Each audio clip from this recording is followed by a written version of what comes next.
저는 오늘 아침 한국교회 성도들이 가정에서 자칫 범하기 쉬운 죄에 대해 말씀드리려고 합니다. 이것들이 한국교회로 하여금 하나님을 기쁘시게 하는 교회가 되지 못하게 하고 있다고 여겼기 때문입니다. 따라서 저는 교회의 머리가 되시는 우리 구주 예수님께서 주시는 메시지를 마가복음 7장 8절에서 13절을 본문으로 거꾸로 가르치지 말라는 제목으로 전하도록 하겠습니다. 교회가 거꾸로 가르치지 말아야 할 것들이 있습니다.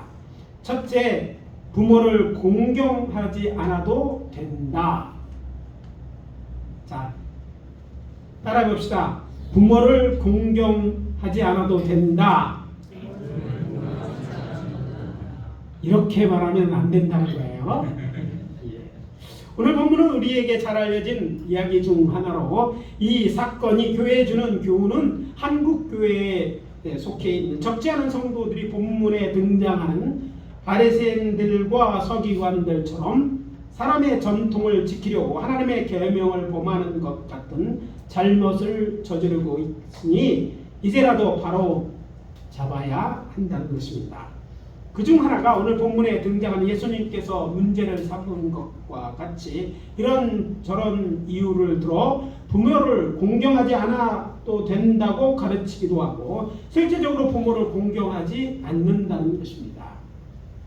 오늘 아침 우리가 함께 봉독한 본문의 배경이 되는 사건은 바리새인과 서기관들이 예루살렘에 왔다가 당시 이제 세인들이 최고의 관심사였던 예수의 일행을 유심히 살펴보니 그의 제자 중 몇이 씻지 않고 식사하는 것을 보고 예수님께 질문합니다. 어찌하여 당신의 제자들은 장로들의 전통을 준행하지 아니하고 부정한 손으로 떡을 먹나이까? 마가복음 7장 5절입니다. 먼저 개역개정 성경에 떡으로 번역된 아르토스라는 이제 헬라어는 빵 또는 음식을 나타내는 헬라어 명사입니다. 그러니까 식사 전이나 외출했다가 돌아와서 물로 씻어야 하는 전통 또는 장로들의 유전이라고 부르는 구전율법을 왜 지키지 않느냐고 지적한 것입니다. 이해를 돕기 위해 씻기 전에 손을 씻는 것은 위생학적으로 보아도 매우 유익한 전통이었습니다. 그도 그럴 것이 저들은 우리처럼 밥이나 국을 수저나 젓가락으로 먹는 문화가 아니라 납작하고 둥글게 만든 피타라고 부르는 빵을 손으로 찢어 식초에 적시거나 잼을 발라 먹거나 또 속이 빈 빵 속에 샐러드를 넣어 먹었기 때문입니다. 손으로 먹는 거야. 외국 여행을 하면 좀 이게 다소 문화적으로 좀 우리는 꼭 젓가락에 뭘로 해서 먹는데 그냥 손으로 먹는 사람들이 많이 있습니다. 특히 이슬람 문화권은 당연한 것은 그래서 오른손과 왼손의 하나님을 절대 구별해서 합니다. 거기에 이제 우리가 문화가 다르기 때문에 오해할 수 있어요. 물론 우리도 빵을 먹을 때는 뭐 포크를 사용하기보다는 또 찢어서 먹기 때문에 조금은 옛날보다는 좀 낫기는 하지만 이런 문화적 차이가 있음을 먼저 이해해야 돼요. 그렇게 볼 때 이 빵을 그냥 손을 안 씻고 먹었다. 이건 불결한 일이고 또 장로들의 유전에 그렇게 하면 안 됐는데 하는 걸 지적한 건 당연한 것처럼 보입니다. 그런데 흥미로운 사실은 예수님께서 저들이 제기한 이 질문을 통해 바리새인이나 서기관들이 간과하고 있던 장로들의 전통으로 하나님의 말씀을 어기는 것을 문제 삼으신 것입니다. 어쩌고 보면 주님이 그렇게 하면 안 된다고 하지 않고 내버려 둔 데는 뭔가 이유가 있었던 것처럼 보인단 말이죠. 주님은 그 문제를 다루지 않습니다. 주님은 더 근원적인 문제를 그걸 통해서 이야기하고 싶었던 것이고 그래서 우리가 그것을 통해 우리에게 들은 메시지가 있다는 것이죠. 저도 이 부분에 대한 설교를 처음 합니다. 제가 이제 은퇴할 때까지 다른 설교를 하는 게 제 목표이지만 그래도 다른 곳에도 이 부분에 대한 설교를 한 적이 없어요. 그러나 이제 성경을 깊이 보면서 이것은 해야 된다는 그런 감동이 있어서 드리는 것이니까 귀담아 드릴 수 있기를 바랍니다. 이때 예수님께서 직접적으로 언급하신 것은 놀랍게도 출애굽기 20장에 기록된 10계명의 5번째 계명으로 여호와 하나님께서 내 부모를 공경하라고 한 말씀입니다. 그렇지만 저들은 이렇게 가르쳤습니다. 11절이죠. 너희는 이르되 사람이 아버지에게나 어머니에게 말하기를 내가 드려 유익하게 할 것이 고르반 곧 하나님께 드림이 되었다고 하기만 하면 그만이라. 자, 이 말 어렵게 썼어요. 고르반, 하나님께 드렸다는 말이에요. 히브리어로. 고르반 드려, 하나님께 부모님께 마땅히 드려야 되는데 그걸 하나님께 드렸자면 더 높으신 분이니까 드렸으니까 부모에게는 뭐 해도 된다? 안 드려도 된다는 거예요. 그래서 이제 이렇게 가르쳤는데 예수님은 지금 이것을 전형적으로 전통으로 하나님의 말씀을 폐하는 것이라고 지적하신 것입니다.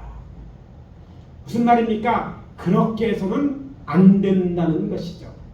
농부가 마치 논이나 밭에 씨앗을 심기 전에 미리 불량 씨앗을 골라내듯 골라낸 것이죠. 하나님께서 어떤 조건도 제시하지 않고 내 부모를 공경하라고 명령하셨으니 하나님의 백성은 마땅히 이 말씀에 순종하여 공경하여야 합니다. 그것도 말로만 하는 것이 아니라 행동으로 표현해야 했습니다.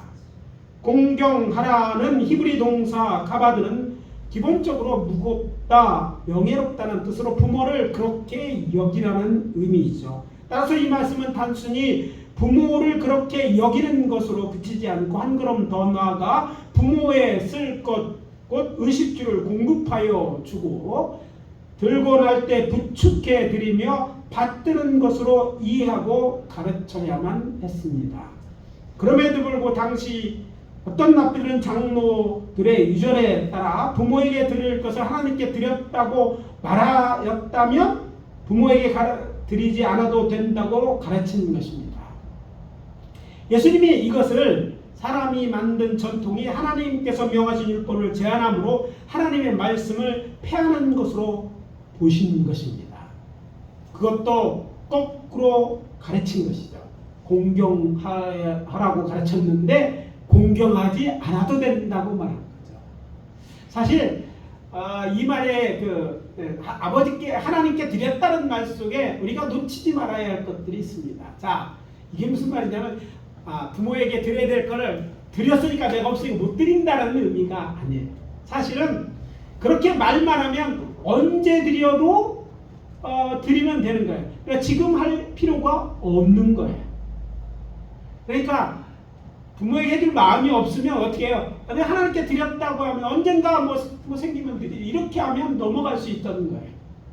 근데 당장 부모에게는 그것들이 생활하는데 필요한 것이었고 하나님의 뜻도 그것이 아니었던 것이죠. 중요한 것은 하나님께서는 그렇게 말씀하시지 않았다는 거예요. 그런데 사람의 생각으로 그것을 바꾸어서 오히려 그 내용적으로 볼 때 결과적으로 뭐예요? 부모를 공경하라고 하셨는데 부모를 공경 안 한 것이 된 거예요. 그렇게 잘못된 것들을 그룹으로 당시 랍비들도 지적하지 않았지만 예수님이 이 점에 대해서 지적하시고 바꾸려고 하셨다는데 우리가 주의해야 될 것이 있습니다. 여기서 우리는 여호와 하나님께서 자녀가 부모를 공경하지 않는 죄를 얼마나 중하게 생각하고 계시는지 알아볼 필요가 있습니다. 출애굽기와 레위기를 자세히 살펴보면 7가지 사형에 해당하는 죄를 언급한 부분을 찾아볼 수 있습니다. 사형에 해당한다. 중죄죠. 죽일 말, 생명을 빼는 중한 죄라는 것인데 여호와께서는 부모를 치는 자, 부모를 저주하는 자는 반드시 죽이라 명하셨습니다. 오늘날 이게요, 오늘 강조돼야 될 거예요. 어떤 사람은 뭐 그럴 수도 있지라고 얘기해요. 뭐 자녀들이 몰라서 그래 다 이해한다고 하지만 이 무심코 하는 이런 죄를 얼마나 많은 사람들이 짓고 있는지 몰라요. 하나님이 예수님께서 율법을 하나님께서 주시고 예수님은 그걸 폐하신 분이 아니에요. 사람들이 착각하는 것은 하나님의 은혜를 강조하다 보니까 하나님의 말씀을 마치 안 되고 그냥 믿기만 하면 되는 걸로 오해하는데 전혀 예수님의 가르침은 그게 아니셨어요. 예수님의 가르침은 율법의 부족한 것을 완성시키러 오셨다고 얘기하고 친히 지키셨고 지키도록 명하셨던 거예요. 그래서 어떤 부분 바뀐 것이 아니라면 지켜야 마땅해야 되는 거예요. 그러니까 이 율법대로 지켜야 될 그만큼 큰 중죄인데 오늘날 은혜를 강조하다가 무슨 일이 일어납니까? 부모를 치는 자들도 있고 부모를 저지하는 자도 있습니다. 그런데 그들 중에는 안타깝게도 교인들이 있고 재직 중직들도 있어요.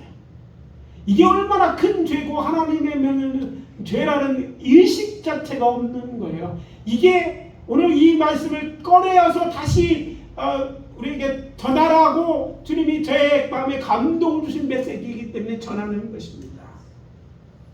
심지어 신명기 21장 18절 21절에 보면 여호와께서 패역한 아들은 성읍의 모든 사람이 그를 돌로 쳐 죽이라고까지 명하셨습니다. 한 사람이 하는 게 아니라 마을 공동체가 나서 해야 되는 일이라는 거예요. 우리는 이 말씀대로 행하지 않고 있습니다. 물론 우리가 하나님의 사랑을 이야기하지만 그렇다고 주님이 하신 그 의미를 가볍게 보아서는 안 되는 거예요.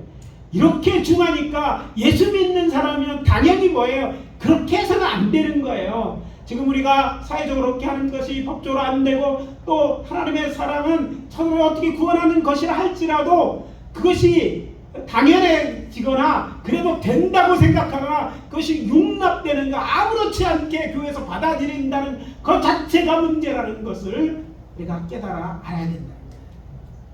그만큼 하나님께서 자녀가 부모를 공경하지 않는 문제를 무겁게 생각하는지 알아야 합니다. 회개하고 헌금이나 봉사로 퉁칠 일이 아니라는 것 말이죠. 우리 구주 예수님께서 인용하신 이사야 선지자의 연의 말씀을 들으십시오. 이 백성이 입술로는 나를 공경하되 마음으로는 내게서 멀도다. 사람의 계명으로 교훈을 삼아 가르치니 나를 헛되이 경배하는도다. 이사야서 29장 13절입니다. 이런 자들은 나를 공경하지 않는 자들이고 헛되이 경배하는 자들이다. 자, 앞에서 말씀드린 이게 사람의 계명을 교훈 삼아서 하나님 말씀을 제대로 지키지 않는 그들이 드린 경배 또한 뭐예요? 헛것이라는 거죠. 여기서 우리는 한 걸음 더 나아가 유대인 자녀들이 효도에 대한 가르침을 참고할 필요가 있습니다. 왜냐하면 한국교회는 그동안 이 부분에서 구체적으로 설명하지도 가르치지도 않았기 때문입니다. 그러니까 결론적으로 보면 목사인 저나 신학교 교수님도 저도 포함되어 있네요. 좀 안 하지만 저의 가장 큰 잘못이지만 성도의 잘못도 가볍지 않다는 거예요. 제가 생각하기는 복음이 처음 이 땅에 전해질 때 조선은 유교를 숭상하던 사회였기에 나름대로 효에 대해서는 진심이었기 때문입니다. 그러나 이후 한국은 일제강점기와 분단, 6.25 전쟁 후 급격한 여러 가지 변화를 거치면서 기독교적 윤리관점이 그 어느 때보다도 절실히 필요해졌기 때문입니다.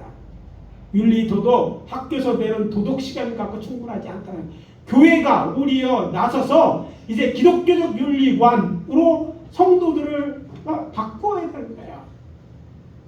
예를 돕기에 탈무드의 효에 대한 정의입니다. 효도란 첫째 자녀가 부모를 경외하고 둘째 부모를 공경하는 것이다. 부모를 경외할 때 그 경외에 대한 정의는 이렇습니다. 자녀가 아버지의 자리에 서지 않고 아버지의 자리에 앉지 아니하고 아버지의 말씀 즉 아버지의 의견을 거역하지 않는 것이다. 요즘은요 자녀들이 다 자기네들이 더 똑똑한 줄 알고 자기네들이 높은 줄 알아요. 오냐 해서 키우다 보니까 옛날 상투끝 정도가 아니라 아주 깔고 뭉대는 부모는 또 허허하고 그래야 돼 어떻게 하다고 얘기하면 내가 잘못 그르쳤지 이렇게 하고 넘어가요. 근데 그렇게 가볍게 넓은 문제가 아니라는 거죠. 랍비 라시는 레위기 19장 3절에 된 주석을 하면서 공경이라는 단어의 뜻 자체도 부모의 신분을 높이고 안락하게 해주는 것, 즉 음식과 마실 것과 옷을 해드리고 들고 날 때 뭐예요? 잘해드리는 것이다, 잘 안내해드리는 것이다 라고 말합니다. 그냥 구체적으로 공경에 대해서 얘기해요. 근데 오늘날 교회가 공경에 대해서 이렇게 말하는 교회를 저도 본 적이 없어요. 공경하라, 다 아멘, 뭐 공경해야 되지, 알고 있어. 어떻게 구체적으로 설명해 주도 또 이야기해 주지도 않았어요. 그것에 대해서 이야기를 나누지도 않았어요. 그래서 이제는 유대인들은 교육을 통해서 배워야 되는 거예요. 유대인 자녀는 부모를 경외하면서도 공경합니다. 즉 저들이 성경에서 연구해 보니까 하나님이 말씀하신 공경하라는 것은 그런 의미로 해석한 거예요. 저는 오늘 우리 구주 예수님께서 부모를 공경하라는 하나님의 말씀을 사람의 전통으로 바꾸는 자들의 잘못을 지적하신 말씀을 전하는 감동을 주심은 점점 세속화되어 가고 있는 한국교회, 아니 우리를 향한 경고의 메시지라고 생각합니다. 안타깝게도 오늘 한국교회 안에는 예수님 당시의 바리새인과 서기관같이 하나님의 말씀을 그럴듯한 자기 생각이나 주장으로 바꾸거나 그렇게 신앙생활하는 성도들이 적지 않기 때문입니다. 예를 들어 부모님이 예수를 믿지 않거나 자신들의 요구를 들어주지 않기 때문에 각자의 의식주 문제는 각자 알아서 해야 될 일로 여기거나 또 사회적 분위기가 그렇기 때문에 또는 부모를 돌보는 일은 국가가 해야 된다는 일이라고 생각하는 기독들이 적지 않기 때문에 일어나는데, 이것은 성경의 가르침과 다른 거예요. 성경은 네가 하라고 돼 있어요. 자녀가 해야 된다고 그래서 자녀가 마땅히 해야 될 것이고 국가도 해야 될, 더 힘을 얻는 것이지 국가가 할 의미가 나는 이유가 없다는 그건 네 생각이지 하나님의 생각은 아니라는 거예요. 그래서 이 네 생각이 이게 문제예요. 요즘은 유튜브나 이런 방송에 이상하게 설교하는 사람들도 많아가지고 그 얘기를 보면 내 마음에 쏙 들어. 왜 쏙 들까요? 내가 안 해도 되고 나는 다 해도 되고 그래 은혜 안에 포장돼 있어서 몰라서 그런 거 아니, 고민해보지 않아서 그냥 듣기만 하는 신앙이었기 때문에 그렇습니다. 이제는 듣기만 하는 것으로는 잘못 갈 수 있어. 듣고 이게 정말인가 성경을 찾아보고 그 뜻이 아니라면 바꿔야 되는 거예요. 그대로 받아들이면 안 되는 거예요. 누구의 잘못이라고 말하지 않아요. 이제는 우리는요 그렇게 하시는 수많은 자녀도 있고 또 교회도 있어요. 그래서 정확하게 알고 정확하게 해야 되는데 그 의무는 하나님께서 누구에게 자녀에게 주셨으니까 당연히 마땅히 해야 되는 거예요. 돕는 자니까 더 잘할 수 있겠죠. 근데 오늘날 그렇지 않아서 교회에 대한 비판이 세상으로부터 나오는 거예요. 교회가 세상 사람들과 다를 게 없다는 거예요. 아니 심하면 심했지 더하다는 거예요. 교회 다니고 뭐 하면서 11조도 사람들 한다고 제 부모들은 어떻게 사는지 상관도 없이 죽거나 살거나 제사 탈 때 뭐 장례식이나 오고 제사이나 얼마 전에 이런 것만 하는 모습을 지켜보는 사람들이 교회에 대해서 어떻게 생각하겠어요? 하나님에 대해서 어떻게 생각하겠어요? 아니 오늘 그렇게 해놓고 전도해서 안 된다고요? 안 되는 게 맞죠. 어떻게 보면 우리가 잘못 가르치고 잘못 살고 있는 거예요. 아니 다른 사람을 바꾸려고 생각하지만 이게 말씀이 하나님의 뜻이 맞다면 우리가 바뀌어야 되는 거예요. 우리가 다르게 살아야 되는 거예요. 우리가 정말 부모를 공경해야 되는 거예요. 그게 마땅하고 그게 하나님이 우리에게 명하신 일이니까 우리가 하는 거예요. 우리가 정말 할 때 세상도 옛날처럼 다르게 보는 역사가 있는 거예요. 바꾸려고 하는 게 아니라 내가 바꾸라는 말씀을 지금 나부터 바꾸자고 이 얘기를 하는 거예요. 그동안 거꾸로 가르쳤다는 거예요. 그러니까 이제는 바로 하자는 것이죠. 여기서 하나님께서 자녀를 공경하라는 죄를 얼마나 중하게 생각하는지 알아볼 필요가 있다고 말씀을 드렸잖아요. 그러니까 그것들을 기억하고 그렇게 해야 된다는 것이죠.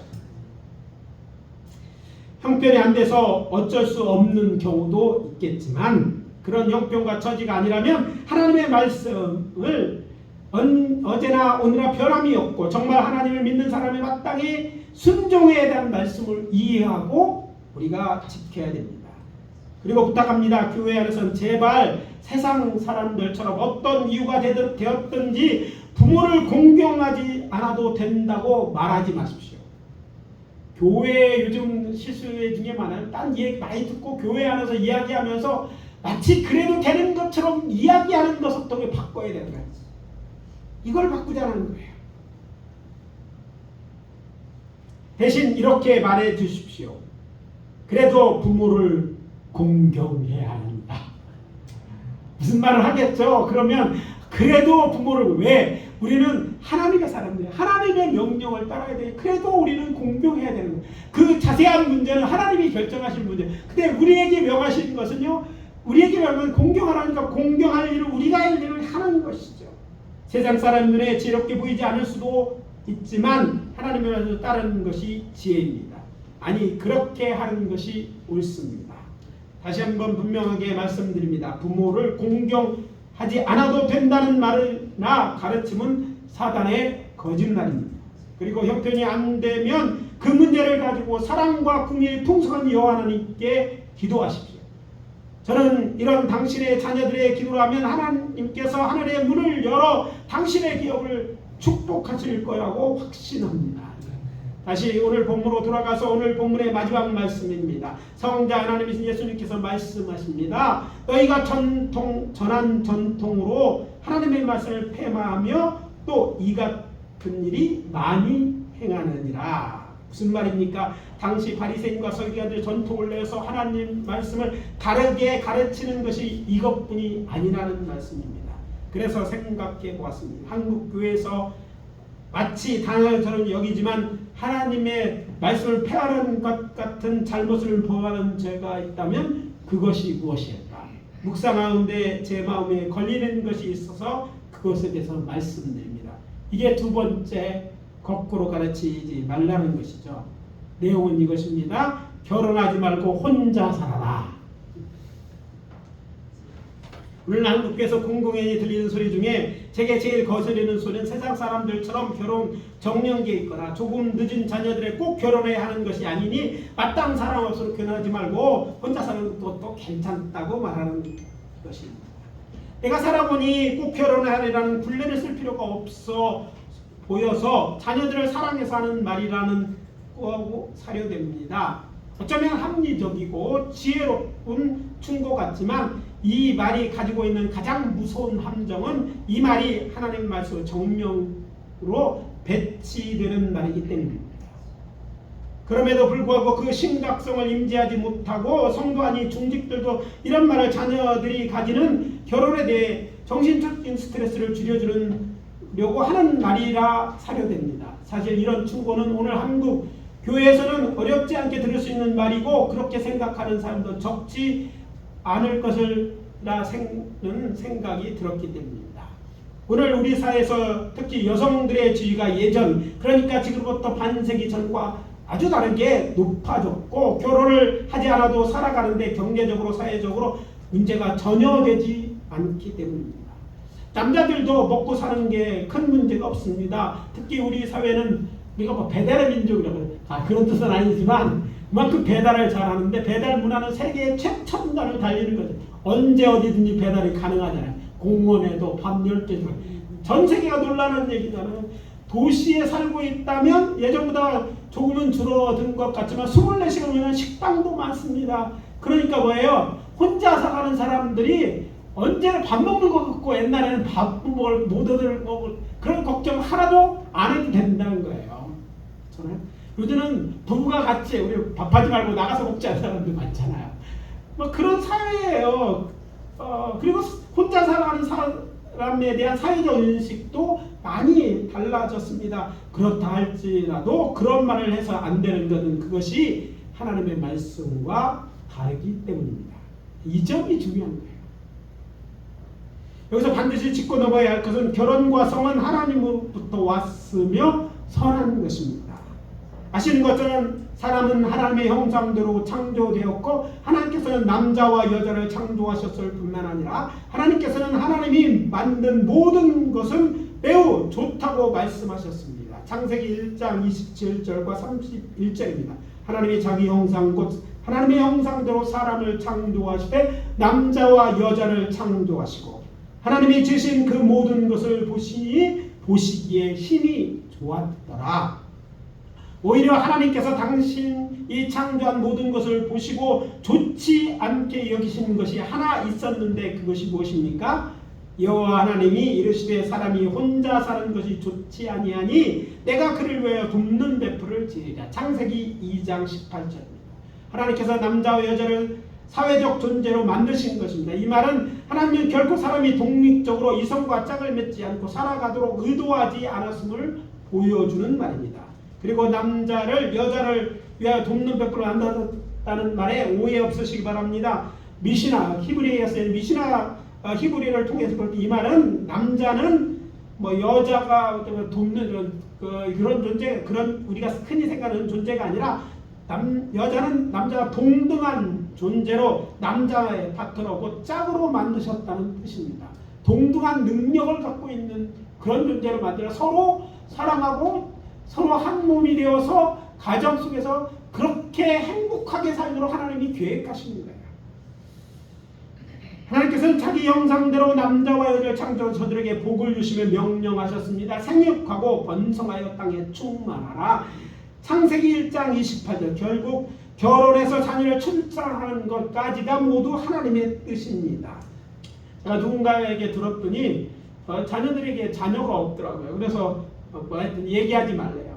저들은 결혼할 때 약속했대요. 교회에서 만났는데 우리 결혼하면 아기 낳지 말자고. 그래서 그 이야기를 지키는데 아기가 없다는 거예요. 근데 부모들이 약속했으니까 그렇다고 생각하지만 하나님에 대한 생각이 전혀 없는 거죠. 신앙인이 아닌 사람과 별 차이가 없다는 생각에 그게 충격적이라는 거예요. 물론 그럴 수만한 이유가 있을 수는 있어요. 이유가 하나님 앞에서 정당하다면 그거는 존중돼야 된다고 생각합니다. 남한테 그렇게 얘기할 수도 있습니다. 그러나 그것이 아니라면 하나님의 뜻이라면 뜻이 뭡니까? 하나님의 뜻은 여러분 물어보십시오. 하나님의 뜻은 결혼하고 자녀를 출산하는 것입니다. 물론 성서에서 예레미야 경우처럼 독신으로 산 사람도 있습니다. 그렇지만 예레미야의 결혼하지 않겠다는 그의 결정은 하나님에 의해 이루어진 것임을 생각할 때 그의 예를 들어 독신 생활에 하나님께 더 영광을 돌리는 삶이라는 결론을 내려서는 안 될 것입니다. 하나님의 특별한 부르심이나 이유가 있는 것이 아니라면 결혼이 하나님의 뜻입니다. 그래서 결혼하지 않았다면 결혼을 위해 기도하고 결혼하십시오. 배우자를 내놓으라고 하나님 앞에 하나님 약속해놓고 결혼을 해야 되려면 배우자를 만나게 해야 될 거 아니냐고 좀 떼기장을 좀 써보시라는 거예요. 그렇지 않으면 다른 이유를 얘기하시든지 아니면 약속을 우리 지키는데 하나님이 도와주시지 않으니까 어떡합니까? 이렇게 강하게 하나님 앞에 얘기 좀 하시라는 거예요. 그리고 당신의 자녀이든지 다른 성도에게 결혼하지만 혼자 살라고 함부로 이야기하지 마십시오. 그 말로 인해 하나님께 책망을 받을까 두렵습니다. 왜냐하면 하나님은요 결혼하라고 하셨거든요. 그 하나님을 말씀을 바꾼 적이 없어요. 그러니까 우리가 해야 되는 하나님의 말을 따라 사는 거예요. 우리의 생각 하나님의 말씀에 비교해서 이거는 가치 있는 얘기가 아닙니다. 우리는 하나님의 종입니다. 하나님의 말씀대로 살아가는 하나님의 사람들이니까 하나님의 말씀대로 그렇게 이야기해요. 그리고 인간에게 있어 결혼은 짐이 아닙니다. 여호와의 하나님의 은혜의 선물이고 하나님께 창조하신 첫 번째 나온 에덴 동산, 기쁨의 동산의 기쁨과 행복의 마지막 퍼즐 조각이 결혼이었음을 우리가 알 수 있습니다. 지혜의 책은 잠언은 말합니다. 아내를 얻는 자는 복을 얻고 여호와께 은총을 받은 자니. 잠언서 18장 22절입니다. 아내를 얻는 것이 복을 얻는 것이라는 것입니다. 반대로 남편을 얻는 것이 복이라는 말씀이에요. 또한 유대 랍비들은 이렇게 가르쳤습니다. 사람은 먼저 아내를 취하고 그 다음에 토라고 하나님의 말씀을 연구하는 일에 전념해야 된다. 먼저 하는 것이라고 얘기했던 거죠. 심지어 랍비의 연구 자료를 보면 결혼식 행렬과 장례식 행렬이 사거리에 서로 만나게 되면 결혼식 행렬이 먼저 지나가야 된다고 정하고 있어요. 왜? 그것이 먼저 지켜야 될 말씀이라는 거죠. 그리고 한 가지 바로 잡아야 하는 서구적 사고 중 하나는 사랑하기 때문에 결혼한다는 거예요. 오늘날 한국 사람들이 결혼하지 않는 큰 걸림돌이 바로 이런 서구적 사고라는 것이죠. 그러면서 로맨스와 인간의 감정을 특별히 강조합니다. 문제는 이러한 사고가 사람들의 결혼을 어렵게 하거나 결혼 후에 이런 결혼 전에 로맨스 감정을 성숙한 사랑으로 발전시키지 못할 때 결별을 생각하게 만든다는 거예요. 사랑하니까 결혼해서 사랑하지 않아. 그럼 뭐예요? 이혼해야 된다고 생각하는 것이죠. 사랑에 식어지면 이혼을 생각하게 한다는 거예요.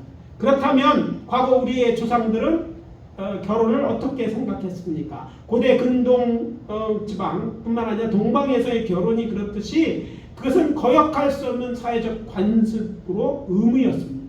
결혼은 가족들에 의해 결정되었고 결혼 당사자 혼인날 서로 처음 보게 되었고 사랑은 당연한 도리로 여겨졌습니다. 그렇다면 성서에서 찾을 수 있는 결혼과 사랑과의 관계는 어떤 것입니까?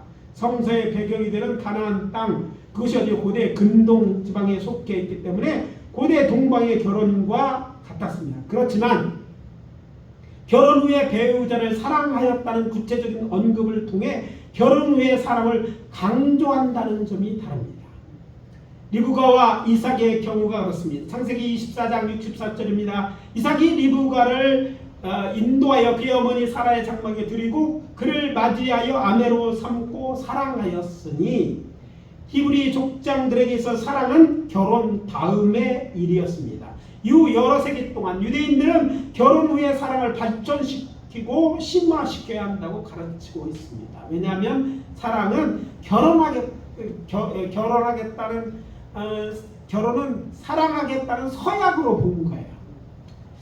심리학자 월트 트로비쉬라는 목사는 그의 베스트셀러인 나는 한 여자를 사랑하였다는 책에서 동양과 서양의 결혼을 잘 비교해 왔습니다. 동양 사람이 이렇게 한 말을 인용하고 있습니다. 우리는 찬 숯불을 불에 올려놓습니다. 그러면 서서히 따뜻해져 갑니다. 당신들은 뜨거운 숯불을 찬 그릇에 담아놓습니다. 그리고 그것은 서서히 식어갑니다. 자, 동양의 사람은 서서히 뜨뜻해지고 서양 쪽의 사람은 식어져 갔다고 표현한 것이죠. 그리고는 사랑은 결혼 전뿐만 아니라 결혼 후에 필요한 것이라고 강조합니다. 이게 성서에서 발견할 수 있는 것이기 때문이죠. 그렇다면 서구 세계의 영향을 받아 사랑하는 사람과 결혼에 중점을 두고 있는 현대 학우인들에게 성경과 유대의 전통이 주는 교훈이 무엇입니까? 결혼에서 사랑하는 사람과의 결혼도 중요하지만 결혼식 후에 꼭 피워야 할 사랑의 필요성에 대한 강조가 필요하다는 것이죠. 사랑하는 성도 여러분, 우리 주 예수님의 이름으로 권면합니다. 결혼 전이라면 사랑하기 위해 결혼하십시오. 사랑할 자를 찾아보세요. 사랑하기에 결혼하십시오. 이미 결혼했다면 결혼했으니 우리 더욱 깊이 여러분의 배우자를 사랑하십시오. 이게 성서의 가르침입니다. 그리고 하나님의 뜻입니다. 사랑이 없어서 헤어져야 된다는 것은 사람의 사고의 문제예요. 성서는 그렇게 가르치고 있지 않습니다. 성서의 믿음의 사람들의 본을 보면 그렇지 않았다는 거예요. 그래서 말씀드립니다. 여러분의 옆에 있는 아내를 옛날에 20대 로맨스였던 아니었으니까 따로따로 본 듯이 살아가는 거 그거는 세상의 가르침인데 그 성서적 가르침이 아니에요. 성경은 결혼했으니까 오래됐으니까 다르니까 사랑. 어떻게 사랑할까를 생각해야 돼요. 어떻게 아내를 사랑할 것인가 생각하는 것이 하나님의 뜻이에요. 이혼이 하나님의 뜻이 아니에요. 사랑이 없으면 이혼하는 게 아니라 사랑해야 되는데 사랑하지 못하니까 하나님 뜻대로 이제 사랑해야겠다. 그 아내의 사랑을 얻으려고 행동하셔요. 쉽지 않습니다. 제가 처음 아내로 꽃을 사가는데 이걸 내가 미친 짓처럼 해야 되나 하는 생각이 들 정도로 익숙하지 않았어요. 그래도 하자고 했어요. 그런데 좋아하더라고요. 안 좋아하는 줄 알았어요. 그렇습니다. 사랑을 얻기 위해 행동하십시오. 저는 우리 교회 사랑하는 성도님들이 이전보다 이 말씀을 드렸다면 우리의 믿음에서는 사랑하려고 해요. 사랑할 이유는 내 아내니까 배우자. 그를 통해서 우리가 행복하는 게 하나님의 뜻이야. 거기에 우리가 모르는 행복이 있는 거야. 우리의 삶의 미래가 있어요. 그러니까 더욱 사랑하려고 하고 그것을 구하고 사랑에 대한 행동까지 보여주시길 바랍니다. 누굴 남이 남자 봐야 남이 남편이에요. 여러분의 아내를 남편을 사랑하시라는 거예요. 이게 누구 뜻이다? 하나님의 뜻이고 그게 복입니다. 저는 이 복을 누리심으로 여러분의 가정이 기쁨의 동상같이 되었으면 좋겠습니다. 오늘 이제 말씀 마무리합니다. 예수님의 말씀처럼 사람의 경우로 하나님의 말씀을 폐하는 것 같은 말들이 있습니다. 부모를 공경하지 않아도 된다. 결혼하지 말고 혼자 살아라. 이런 말들은 더 이상 입 밖에 내는 일이 없도록 하시기를 예수 그리스도 이름으로 축원합니다. 대신 열심히 우리 부모를 공경하십니다. 제가 고아가 돼 보니까 그렇더라고요. 부모님들 있을 때 부모에게 말도 좀 잘하고 또 어떻게 하든지 부모에게 좀 그게 하나님께 잘하는 거, 하나님께 순종하는 거예요. 그리고 특별히 결혼하고 말고 혼자 살라고 하지 말고 결혼하라고 하고 내가 기도밖에 아니 여러분 정말 열심히 좀 기도해 주세요. 좋은 자 만나 사랑할 수 있도록 마음에 든 사람 있지 않겠어요? 전 세계 인구의 반이 남자고 반이 여자인데 그래서 기도해주고 구하고 또 다른 이유가 있다면 그것은 받아들여야 될 문제, 하나님 앞에 해결해야 될 문제. 그리고 또 결혼했으니까 말씀을 꼭 여러분의 결혼을 사랑의 무덤으로 만들지 말고 이제 결혼했으니까 성서대로 사랑했구나. 그래서 여러분의 가정을 정말 사랑이 가득한 곳으로 만드는 것이 하나님의 뜻이고 그게 잘 사는 것이고 그게 하나님이 우리에게 하는 행복의 비결입니다. 다른 데서 찾지 말고 다른 데 눈 돌리지 말고 배우자를 열심히 뜨겁게 사랑합시다. 결혼한 사람들은 큰 소리로 아멘. 기도합니다. 아버지 하나님 은혜를 감사합니다. 오늘 이 말씀 우리에게 주심으로 우리가 잘못된 것 사람의 생각이나 또 지식으로 아버지여 관습으로 하나님 말씀 어긴 것 바로잡기 원하신 주님의 심정을 듣습니다. 특히 부모 공경하라는 주의 말씀에 우리가 더욱더 관심을 두고 그 말씀을 지키며 살아갈 수 있도록 도와주시옵소서. 누가 어떠하든지 어떤 이유가 됐든지 우리 부모 하나님께서 우리가 택한 것이 아니고 하나님 허락하셨사오니 공경함으로 하나님을 기쁘게 하는 자들 되게 하시고 또 특별히 우리의 배우자를 더욱 사랑하는 정말 결혼이 끝이 아니라 결혼이 하나님이 사랑하는 그런 기회인 줄 알고 사랑하기 위해 결혼하고 결혼해서 더욱더 깊이 사랑해서 하나님이 원하시는 그 정말 행복을 그곳에 얻는 저희들 되게 도와 주시옵소서. 예수 그리스도 이름으로 기도합니다. 아멘.